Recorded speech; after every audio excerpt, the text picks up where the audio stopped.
What's up, editors? So this is going to be a video where we basically go over the exact formula you should be using in every single wedding video.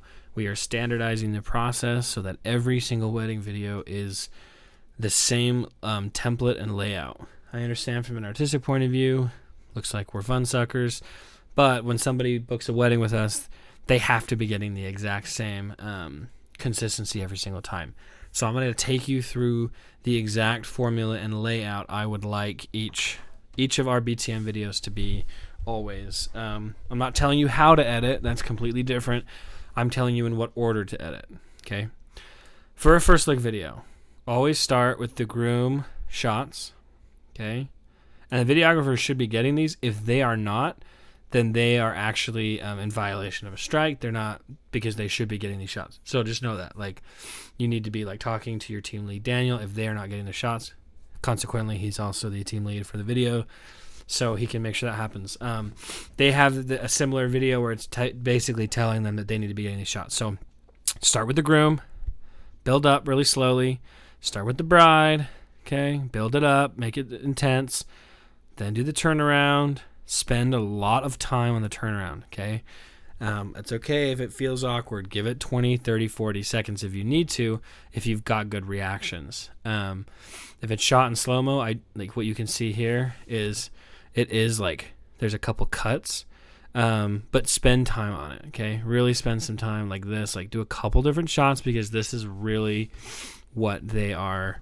This is the whole reason we're doing the first look video. Really, after that, it's just going to be the bridals. You guys are doing great at this. All the twirling and the dress flows. Just really fill it up with bridals. These need to be 2 to 3 minutes long.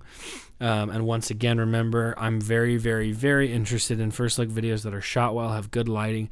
I'm very interested in you doing an Instagram version, 30 seconds to 45 seconds. Basically, the best shots you can think of. Doesn't even have to have music. Start with a really killer shot. And then upload it in that folder I told you about, and I'll send you $10. So literally, if you're already doing this, just like pick 5, make 10 extra bucks, super easy. For a temple, well, actually, sorry, this is actually going to be for a ceremony right now. So ceremony, if they have getting ready shots, always start with that. Okay, you can start with a couple shots of the venue and then getting ready. And then, of course, walking down the aisle. You can get shots of the crowd, some reaction shots here, shots of the preacher dude, get a bunch, get some close-ups. Once again, like a first look video, we're trying to build up the intensity up until the kiss. Audience shots, then the kiss shot, them rings exchanging, them walking down the aisle, and that's it. Okay? So, and then of course like the family pictures and stuff. But in that order, just make sure you're doing it in that order. Make sure you're not doing some weird artsy way. It's got to be in that order. Okay, for the temple. Why is this on here twice? Okay. Okay, hold on. This is stupid. Give me 1 second. My Premiere is being retarded. Okay.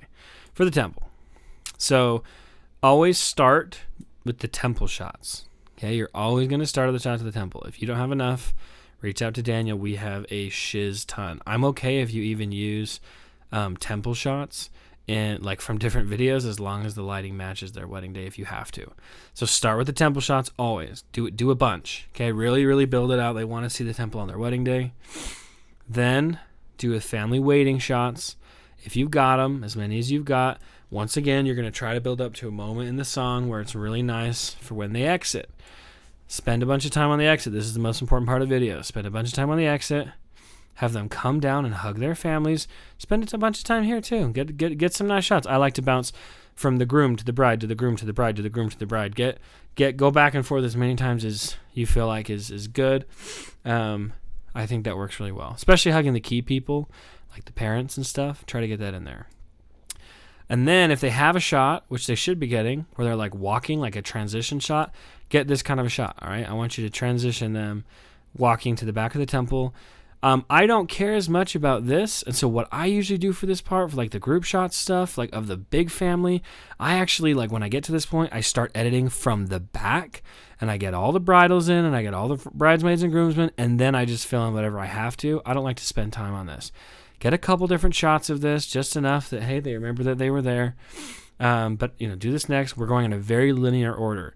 Then spend some time on bridesmaids and groomsmen. It's a lot of fun. Do as many fun shots as you have because that's what they're going to care about. And then, of course, some close-ups and then like the full temple shots, all that stuff, just the bride and the groom. I would prefer use every single shot that you have of the full temple bride and groom as long as it's good. Okay? So wedding day, them at the temple shots, that's what you should be using. Of course, every video is going to be a little bit different. It's going to vary what you're actually getting, but this is what you should be this is the order that you should do it every single time. Don't start with these. A lot of people try to start with like these at the very beginning.